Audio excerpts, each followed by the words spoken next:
아주머니, 봉삼 아저씨 아세요? 호랍이 봉삼이 잘 알지.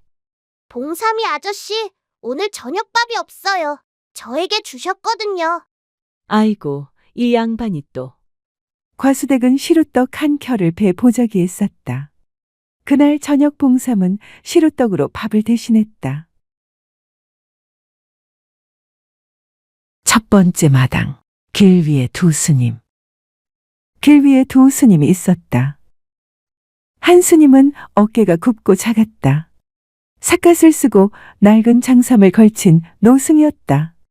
다른 한 승려는 동자승이었다. 연하문 살쯤 되어 보이는 동자승의 법명은 소복. 작은 복이라는 뜻이었지만 그 이름을 붙여준 스승은 늘 이렇게 말했다. 소복아, 작은 복이 모이면 큰 복이 된다. 노승의 이름은 도연이었고 강원도 조그만 암자의 주지였다. 하지만 절에는 불목하니 한 사람이 지키고 있었고 도연은 사람 냄새나는 곳이라면 어디든지 갔으며 그의 발길이 닿은 곳마다 알게 모르게 어떤 어려운 사람의 삶이 좋아졌다. 그가 하는 일은 아무도 눈치채지 못했다. 늙은 중 도연은 실행하고 나면 잊어버렸고 어린 상자는 모르쇠 했다. 두 번째 마당, 강원도 봉평 5일장. 조선 팔도 어디서나 5일장이 서는 날은 사람 냄새가 다르다. 된장 냄새, 생선 냄새, 소 냄새, 그리고 땀 냄새가 한데 엉겨붙어서 그게 그냥 5일장 냄새가 된다. 봉평 5일장은 그 중에서도 특히 시끄럽기로 이름이 높았다. 물건 파는 소리, 흥정하는 소리, 울음소리, 웃음소리가 뒤섞여서 오리 밖에서도 들린다는 소문이 있었는데 그 소문은 과장이 아니었다. 도연과 소복이 봉평 장터 어귀에 들어선 것은 4월 초닷새 날 딱 봉평장이 서는 날이었다. 소복은 눈이 세 개라도 모자랄 것 같은 얼굴로 이쪽 저쪽을 기웃거렸다. 옆하는 노인, 시름판, 포목전 앞에서 거울 들고 고개 돌리는 아낙네들, 소를 끌고 온 농부, 점쟁이 천막, 장터는 아무리 봐도 질리지 않은 구경거리였다. 스님, 저기 봐요. 엿이 엄청 크요. 우리는 닭발 나왔다. 알아요. 근데 엿은 좀 봐도 되잖아요. 보는 건 된다. 사는 건 안 된다. 돈도 없으면서. 그러니까 더더욱 안 된다. 소복이 입을 삐죽이며 도연을 따라갔다. 따라가다가 뭔가를 보고 또 멈췄다. 장터 한쪽 귀퉁이, 막걸리 좌판 옆에 사내 하나가 쭈그리고 앉아 있었다. 볏짚을 엮어 만든 멍석 위에 물건을 늘어놓고 팔고 있었는데 물건이 묘했다.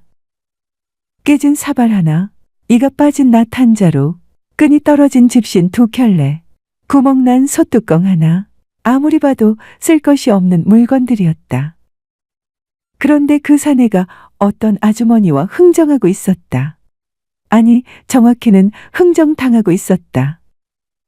중년 한 아기 손에 뭔가를 들고 와서 사내에게 내밀고 있었다. 이보시오, 아범. 우리 집 솥이 깨졌는데 이거 줄 테니 저기 저 솥뚜껑이랑 바꿉시다. 안하게 내민 것은 호박 2개였다. 아무리 구멍 났어도 솥뚜껑은 솥뚜껑이다. 상식적으로 호박 2개로 솥뚜껑을 살 수는 없었다. 그런데 사내가 머리를 극적이며 말했다. 그러시죠, 뭐.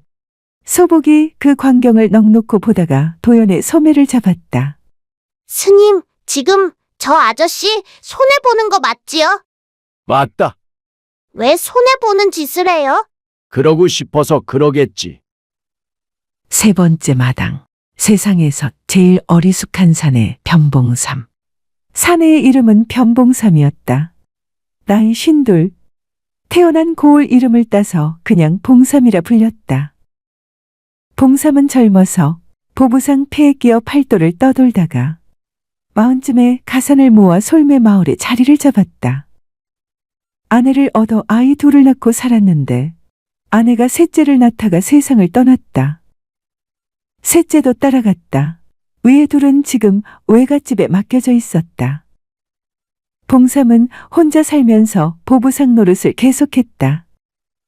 하지만 예전과 달라진 게 있었다. 뭔가 사람이 딱해 보이면 그냥 못 지나쳤고, 특히 장터에서 울고 있는 아이를 보면 엿을 사줬다. 등짐이 너무 무거운 노인을 보면 대신 졌고, 흥정에서 밀리는 안악을 보면 가서 거들었다. 이 모든 과정에서 봉삼 자신은 늘 손해를 봤다. 그리고 봉삼은 그걸 몰랐다. 바보가 아니니 알았겠지만 그냥 넘어갔는지도 몰랐다. 장터 사람들은 봉삼을 좋아했다. 좋아하는 만큼 걱정도 했다. 봉삼이는 저러다 새 장가도 못 가보고 거지된다. 이게 장터 사람들의 공통된 의견이었다. 틀린 말이 아니었다. 봉삼의 물건은 하나같이 남이 안 쓰는 것들이었다. 멀쩡한 물건은 이미 어디다 줘버린 뒤였기 때문이다. 도연이 탁발 그릇을 들고 봉삼 앞에 섰다. 시주님, 시주 부탁드립니다. 봉삼이 고개를 들었다. 그리고 멍석 위를 훑어봤다. 뭔가 줄 것을 찾는 눈이었다. 깨진 사발? 아니지. 구멍난 솥뚜껑? 그것도 아니지. 한참 훑더니 품 안에서 주먹밥 하나를 꺼냈다. 이거밖에 없습니다. 스님, 제 점심인데 드시지요. 점심을 주시면 시주님은 어쩌시고요? 장터에 국밥집이 있으니 뭐 해결이 되겠지요. 돈은 있으십니까? 봉삼이 괜히 딴 곳을 봤다. 글쎄, 그게 좀 빠듯하긴 한데. 소복이 옆에서 손으로 입을 막았다. 웃음이 터질 것 같아서. 도연이 주먹밥을 받아 소복에 건넸다. 소복이 두 손으로 받았다. 도연이 봉삼 옆에 앉았다. 소승이 좀 쉬어 가도 되겠습니까? 그러시지요. 멍석이 조금 낡긴 했는데.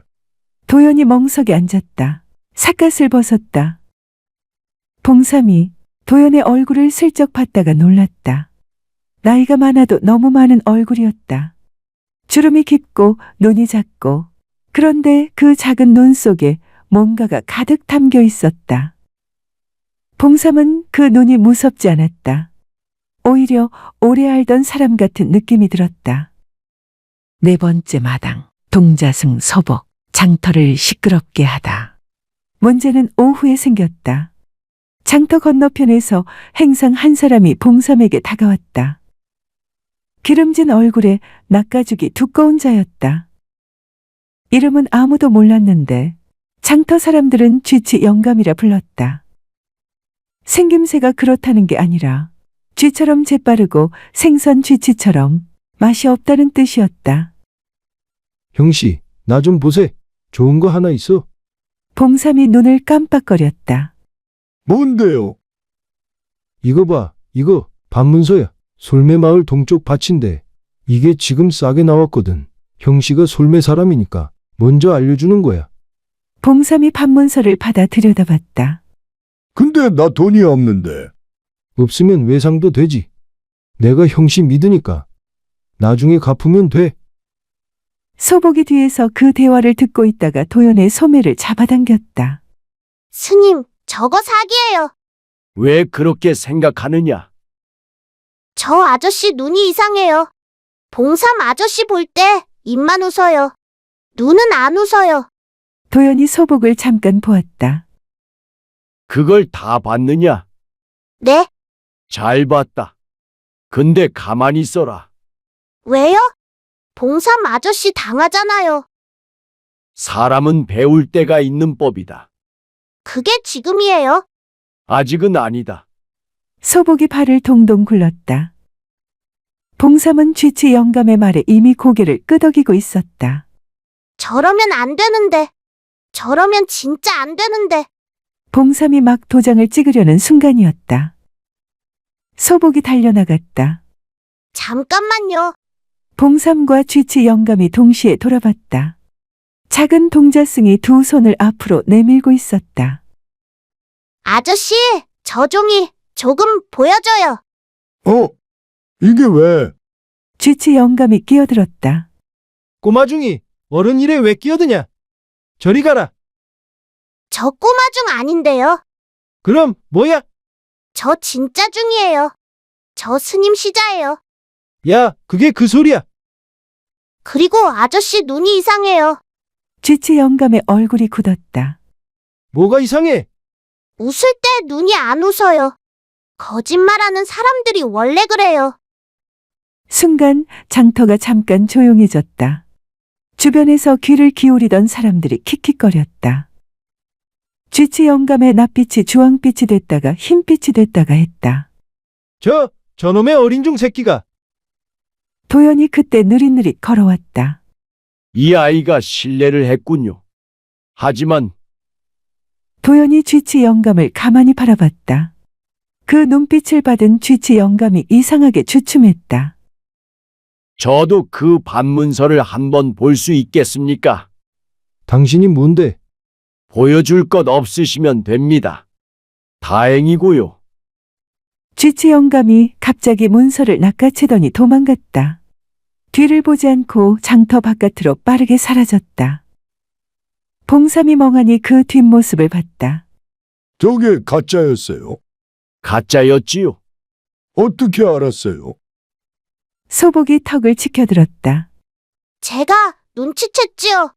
도연이 소복의 머리를 한 대 쥐어박았다. 가만히 있으라고 했다. 소복이 억울해했다. 봉삼 아저씨가 당할 것 같았잖아요. 도연이 말했다. 당할 것 같으면 내가 미리 막는다. 근데 안 막으셨잖아요. 내가 먼저 촐싹거리고 뛰어나갔잖아.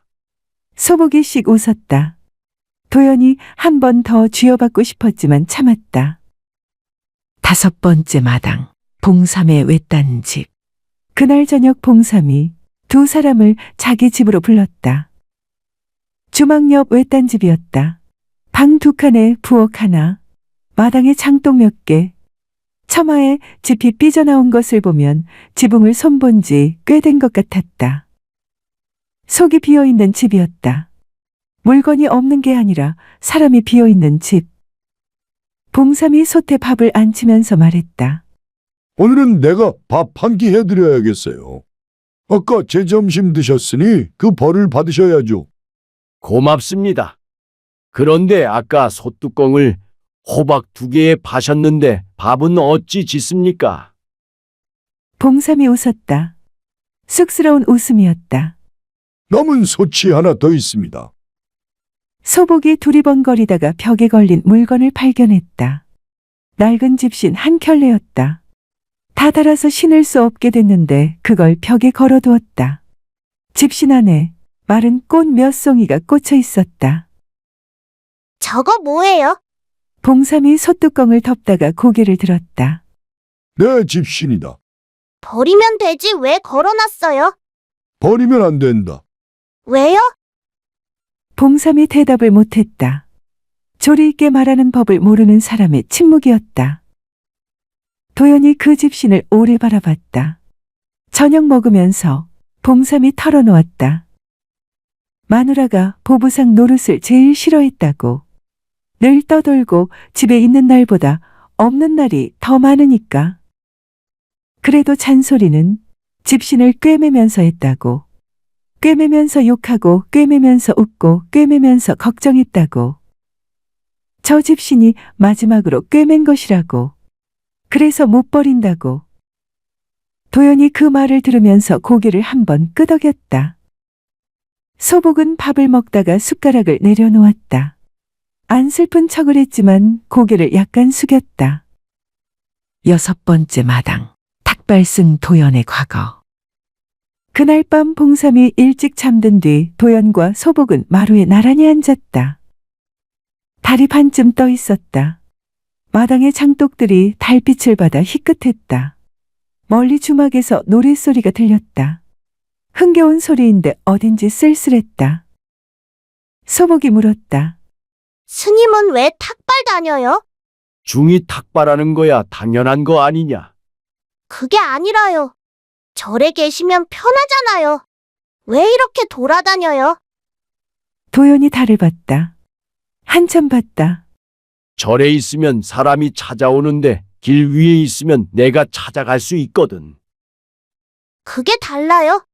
다르다. 찾아오는 사람은 힘이 있는 사람이고 찾아가야 하는 사람은 힘이 없는 사람이야. 나는 힘없는 사람 쪽으로 가고 싶었다. 스님도 예전에 힘없을 때가 있었어요. 도연이 잠시 말이 없었다. 소복은 그 침묵이 그렇다는 뜻인 줄 알았다. 중이 되기 전에 내가 장가를 든 적이 있다. 소복이 눈을 동그랗게 떴다. 진짜요? 진짜다. 어디서요? 남쪽 고을이다. 마을 이름은 말 못한다. 부인은요? 먼저 갔다. 소복이 입을 다물었다. 더 물으면 안 될 것 같은 느낌이었다.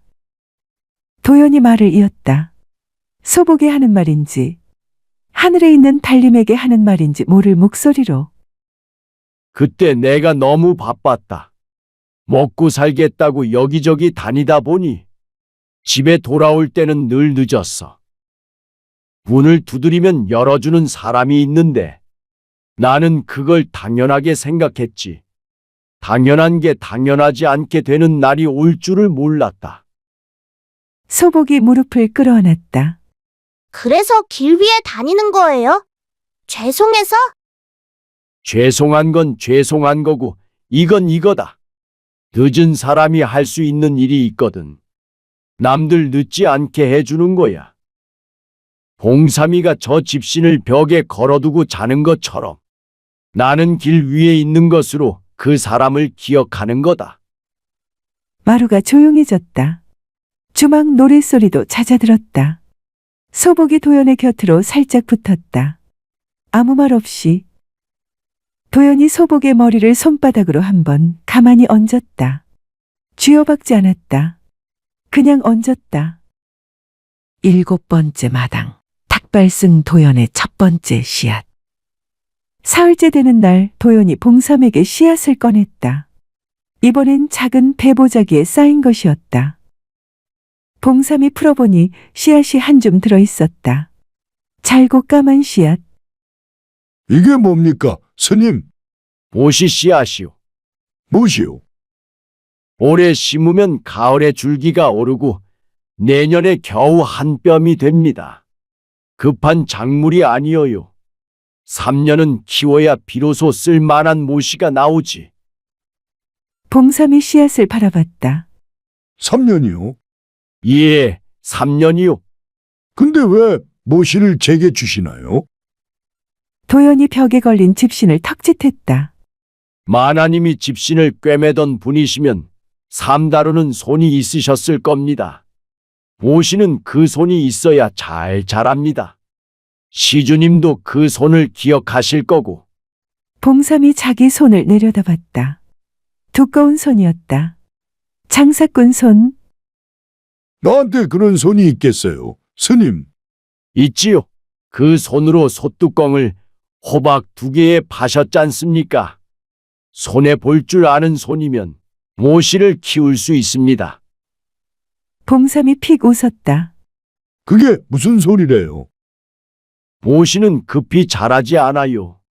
급히 자라길 바라는 사람은 못 키웁니다. 기다릴 줄 아는 사람이 키우지요. 시주님은 기다릴 줄 아시는 분이요. 봉삼이 씨앗을 손에 쥐었다.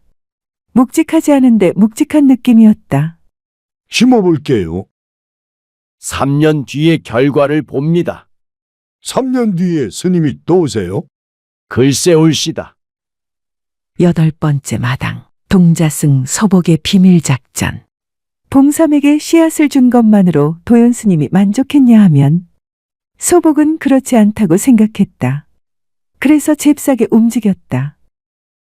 봉평장터에는 옷이 성을 가진 과부가 떡을 팔았다. 나이는 40 후반인데 예뻤다. 이름은 오달순.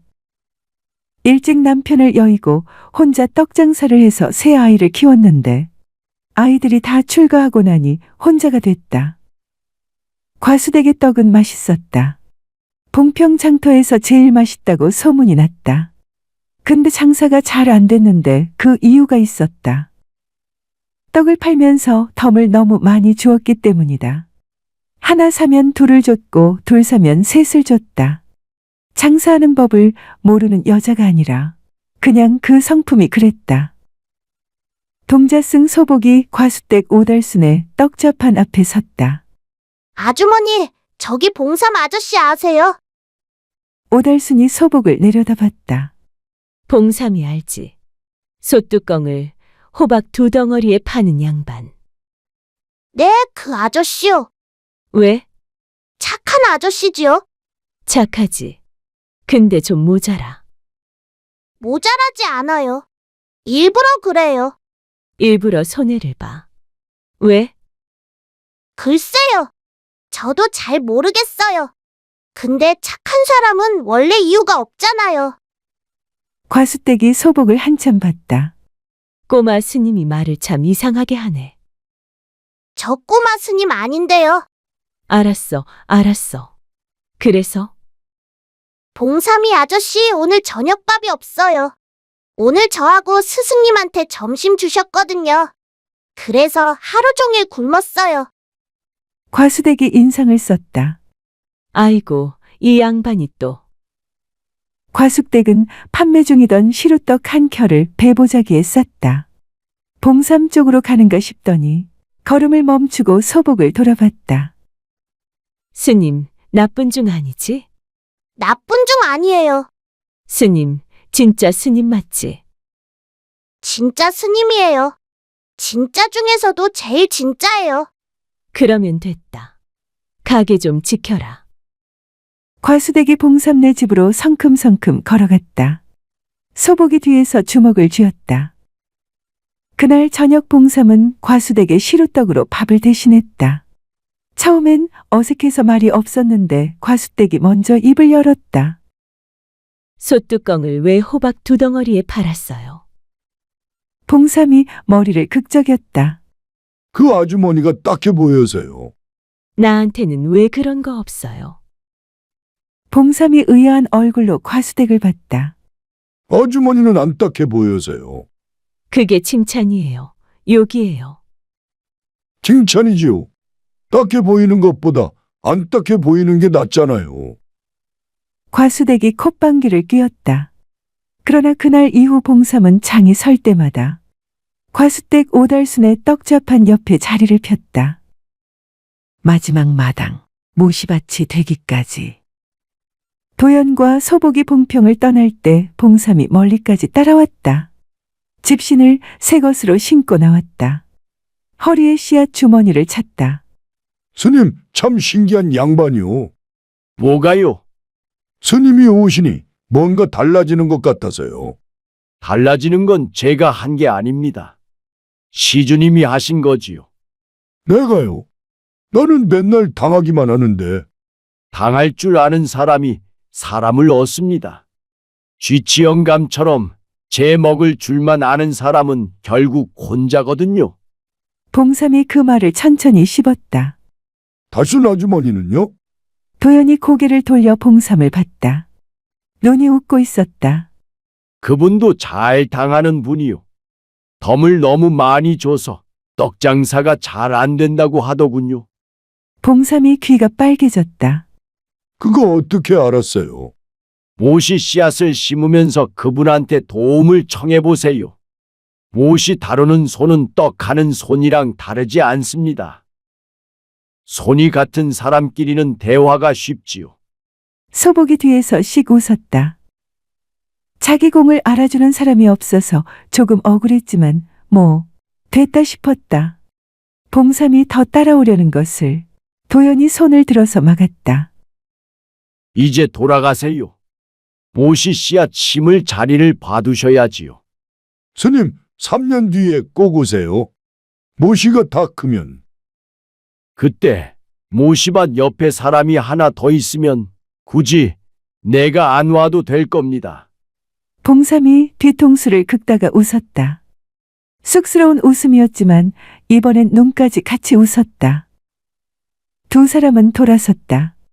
봉평 장터의 소리가 조금씩 멀어졌다. 물건 파는 소리, 흥정 소리, 웃음소리, 사람 사는 소리. 소복이 걸으면서 물었다. 스님, 모시가 잘하는 3년 안에 봉삼 아저씨랑 달순 아주머니가 가까워질 수 있을까요? 글쎄, 보시가 먼저냐, 사람이 먼저냐, 사람이 먼저여야 하지 않아요? 둘 다 같이 자라면 제일 좋지. 소복이 고개를 끄덕였다. 봄 햇살이 따뜻했다.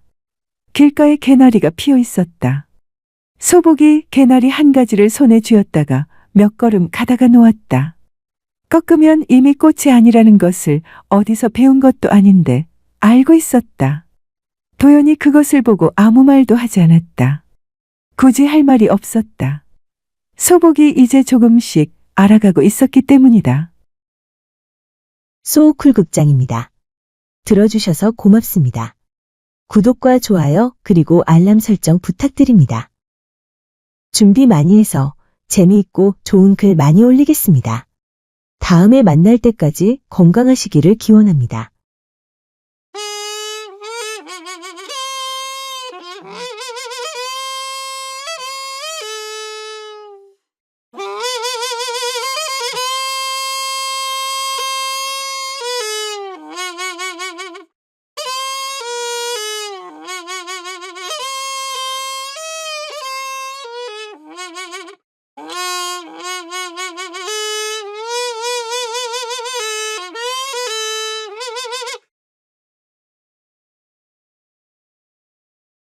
강서방은 조선 제1의 포수였다. 곰이나 멧돼지를 수 없이 잡았으며 호랑이를 잡아 임금에게 진상하기도 했다. 평생 잡지 못한 짐승이 하나 있었으니 등에 흰 털이 섞인 둔갑하는 늙은 너구리였다. 강포수는 그 너구리를 잡는데 평생을 바치기로 한다. 겨울, 첫눈이 내린 날 아침, 최서방은 방문을 열다가 멈췄다. 마당에 한가득 장작이 쌓여 있었다. 지난밤에는 분명 비어있던 자리였다. 논 위에 발자국이라고는 하나도 없었다. 최서방은 하늘을 한번 올려다보고 장작을 안으로 들이기 시작했다. 한 알음, 두 알음 들이면서 세어보니 꼭 한겨울을 날 만큼의 양이었다. 모자라지도 남지도 않을 만큼 딱 올해도 왔구나. 혼잣말이 입김과 함께 하얗게 피어올랐다. 그것을 본 사람이 있었다. 주막 맞은편 언덕, 포수 강서방이 그 자리에 서 있었다. 해가 뜨기도 전부터 나와 있었다. 그는 팔짱을 낀 채 최서방이 장작 나르는 것을 바라보다가 천천히 눈을 가늘게 좁혔다. 작년에도 그랬다. 재작년에도. 매년 첫눈이 내리는 날 아침이면 최서방네 마당에 장작이 쌓였다. 고을 사람들은 산신령 덕이라며 웃고 넘겼지만 강서방은 그 말을 믿지 않았다. 산신령은 장작을 패지 않는다. 장작은 도끼를 가진 짐승이 패는 것이다. 그리고 그 짐승이 무엇인지 강서방은 짐작하고 있었다. 강서방은 조선 제1의 포수라 불렸다. 그는 수없이 곰이나 멧돼지를 잡았으며 호랑이를 잡아 임금에게 진상한 적도 있었다. 그러나 그의 포수 일생에 유일하게 잡지 못한 짐승이 하나 있었으니 등에 흰 털이 섞인 늙은 너구리였다. 처음에 그 너구리를 본 것은 20년 전이었다. 새벽 산에서 마주쳤을 때 너구리는 달아나지 않았다. 그냥 앉아서 강서방을 빤히 바라보았다. 짐승의 눈이 그렇게 사람을 똑바로 바라보는 것을 강서방은 처음 봤다. 총을 켜누었지만 손가락이 움직이지 않았다. 그 눈빛 때문이었다. 그 뒤로 강서방은 그 너구리에게 집착했다. 정확히는 집착이라기보다 지지 않으려는 마음이었다. 짐승한테 기가 눌린 채로 포수 노릇을 계속할 수는 없었다. 그런데 2년 전 가을 그 너구리가 덫에 걸렸다가 빠져나갔고 피 냄새를 따라 산에서 내려왔는데 최서방의 주막 앞에서 흔적이 사라졌다. 그때부터 강서방의 의심은 확신으로 굳어가고 있었다. 강서방이 주막에 찾아온 것은 그로부터 사흘 뒤였다. 평상에 앉아 막걸리를 홀짝이면서 슬쩍 말을 꺼냈다. 최서방 장작이 많던데 누가 해다 줬소? 산에서 굴러왔겠지요. 장작이 혼자 굴러오나? 최서방은 술상을 닦으며 태연하게 대꾸했다. 글쎄요. 저도 신기해서 산신령께 치성드렸소이다. 강서방은 잠시 최서방의 얼굴을 바라보았다. 최서방은 눈 하나 깜짝하지 않았다. 최서방은 거짓말을 잘하는구먼. 포스나으리는 의심이 많으시구먼요. 둘 사이에 짧은 침묵이 흘렀다. 강서방이 먼저 피식 웃었다. 뭐 됐소. 그런데 한 가지만 물어봅시다. 그 짐승이 최서방한테는 왜 장작을 해다 주는 것 같소? 이 고을에 다른 집은 안 해주고. 최서방이 처음으로 손을 멈췄다. 잠깐의 침묵 뒤에 그는 조용히 말했다. 글쎄요. 아마 한 번은 따뜻하게 재워줬던 적이 있어서겠지요. 강서방의 눈이 가늘어졌다. 언제? 기억도 잘 안 나는 옛날이요. 강서방은 더 묻지 않았다. 막걸리를 다 마시고 엽전 몇 잎을 평상에 올려놓고 일어섰다. 문을 나서다 돌아보며 말했다. 최서방 짐승한테 정 주는 거 아니오? 짐승은 끝내 짐승이니까. 최서방은 대꾸하지 않았다. 그날 밤이었다. 최서방이 불을 끄려는데 마당에서 소리가 났다. 바스락 바스락 짐승이 눈을 밟는 소리였다. 창호지의 그림자가 어렸다. 4발 달린 짐승의 윤곽이었다가 잠깐 흔들리더니 2발로 서는 형체가 되었다. 최서방은 문을 열지 않았다. 그냥 창호지 너머 그림자를 바라보며 낮게 말했다. 오늘 포수 강서방이 왔다가 갔다. 그림자가 멈췄다. 당분간 오지 마라. 장작도 됐다. 그림자는 한동안 움직이지 않았다. 그러다 천천히 2발로 선 채로 꾸벅 1번 고개를 숙였다. 그리고 발소리도 없이 사라졌다. 눈 위에 남은 것은 발자국뿐이었다. 사람의 발자국도 짐승의 발자국도 아닌 그 중간 어딘가의 발자국이었다. 그 사이 1년 세월이 지나고 봄이 다시 왔다. 장작이 쌓이지 않는 겨울이 처음으로 지나갔다. 최서방은 그 겨울을 예전처럼 직접 장작을 패며 버텼다. 최서방의 손바닥에 굳은 살이 새로 박혔다. 강포수는 겨우내 산을 뒤졌다. 눈 속에서 얼어붙은 계곡 옆에서 빈 동굴 앞에서. 그러나 흰털 섞인 너구리의 흔적은 어디서도 나오지 않았다. 봄이 되어 눈이 녹자 강포수는 산에서 내려왔다. 그리고 주막 앞을 지나다가 마당에서 도끼질하고 있는 최서방을 보았다. 두 사람은 말없이 눈을 마주쳤다. 강포수가 먼저 시선을 거두고 걸음을 옮겼다. 그의 등 뒤로 최서방의 도끼 소리가 규칙적으로 이어졌다. 찬장 깊은 곳에서 가을 이파리 세 장은 여전히 마르지 않은 채 있었다. 최서방은 이따금 그것을 꺼내 손바닥에 올려놓고 바라보았다. 서늘하고 촉촉했다. 살아있는 나뭇잎처럼. 살아있다는 것은 어딘가에 반드시 있다는 뜻이었다. 어느새 여름 초입이었는데 사흘째 비가 내리고 있었다. 주막은 한산했고 최서방은 비가 새는 처마 끝을 고치고 있었다. 그때였다. 문 앞에 낯선 기척이 났다. 높아였다. 허리가 거의 반으로 꺾인 채 젖은 삿갓을 벗으며 말했다. 잠깐 비 좀 피하게 해주시오. 최서방은 말없이 자리를 내주었다. 한참을 기침하더니 노파가 마루에 주저앉았다. 손이 떨렸다. 숨이 가늘었다. 최서방이 쌀죽을 내왔다. 노파는 겨우 몇 숟갈 뜨고는 고개를 저었다. 약초가 있어야 하는데. 어디에 있어? 노파는 손을 떨며 산 쪽을 가리켰다. 비가 오면 조선 천지에서 저 산에서만 올라오는 풀이 있어.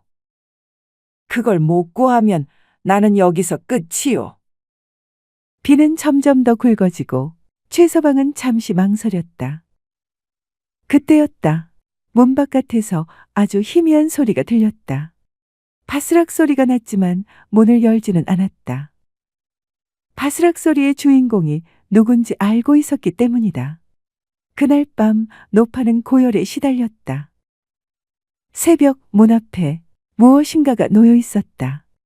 젖은 풀 한 묶음, 진흙이 묻은 채였다. 최서방은 그것을 조용히 집어들었다. 냄새를 맡았다. 노파가 말하던 바로 그 약초 같았다. 약초즙을 마신 다음 날 낮, 노파의 열이 내리고 숨이 고르게 돌아왔다. 며칠 뒤 노파가 말했다. 내가 보니 이 집 빚을 크게 지고 사는 집이구려. 최서방은 아무 말도 하지 않았다. 노파는 떠나면서 빚 갚으라고 토지 문서를 두고 갔다. 최서방은 그놈을 가져다가 아무도 모르게 마을 인근의 절에 보시했다. 가난한 절이라 늘 허덕이고 있었으니 절의 스님들이 무척 고마워하리라. 최서방은 그 공덕이 늙은 너구리에게로 갔으면 했다. 가을이 깊어졌고 강포수는 다시 산에 들어갔다. 이번에는 오래 머물 생각이었다. 그는 덫을 놓았다. 하나가 아니라 여러 개였다. 길목마다 물가마다 짐승이 지날 만한 자리에 이번엔 끝을 보자. 혼잣말이 낮게 흘렀다. 며칠 뒤였다. 덫 하나가 울려서 숨이 가쁘게 뛰어갔다. 그곳에 걸려있는 것은 기대하던 너구리가 아니었다. 등에 희미하게 흰 털이 섞인 어린 새끼였다. 강서방의 눈이 딱딱해졌다. 무언가 닮았기 때문이다. 늙은 너구리의 새끼인가 보구나. 잠시 후 이상하게도 숲이 조용해졌다. 그리고 느꼈다. 자신을 보고 있는 시선. 고개를 들자 찾고 있던 늙은 너구리였다. 저쪽 바위 위에 있었다. 늙은 너구리는 도망치지 않았다. 20년 전처럼 그대로 앉아 있었다. 강서방의 손이 천천히 움직였다. 포수의 방식대로 칼을 꺼냈다. 새끼를 먼저 죽이겠다는 협박이었다. 하지만 강포수의 손이 멈췄다. 눈 때문이었다. 너구리의 그 눈은 예전과 같았다. 겁도 분노도 없었다. 그저 알고 있다는 눈이었다. 강서방은 욕을 낮게 뱉었다. 이 빌어먹을 짐승. 칼로 덫을 자르자 새끼가 비틀거리며 일어났다. 그리고 잠시 서 있더니 숲으로 사라졌다. 늙은 너구리는 끝까지 움직이지 않았다. 강서방은 한참을 서 있었다. 그러다 말했다. 이번엔 내가 이긴 걸로 치자. 그날 밤 강포수는 산에서 내려왔다. 며칠 뒤 최서방의 주막 앞에 작은 짐승이 하나 앉아 있었다. 등에 희미하게 흰털이 섞인 아직 어린 너구리였는데 덫에 치여 발을 다친 것 같았다. 고쳐달라고 새끼를 보냈구나. 최서방이 한참 바라보다가 말했다. 잘 왔다. 춥다. 방에 들어가자. 멀리서 겨울을 재촉하는 바람이 불었다. 다음 주 목요일에 3편이 계속됩니다. 소우쿨 극장입니다. 들어주셔서 고맙습니다. 구독과 좋아요 그리고 알람 설정 부탁드립니다. 당분간 매주 목요일은 술법과 둔갑 시리즈를 올리겠습니다. 준비 많이 하겠습니다. 다음에 만날 때까지 건강하시기를 기원합니다.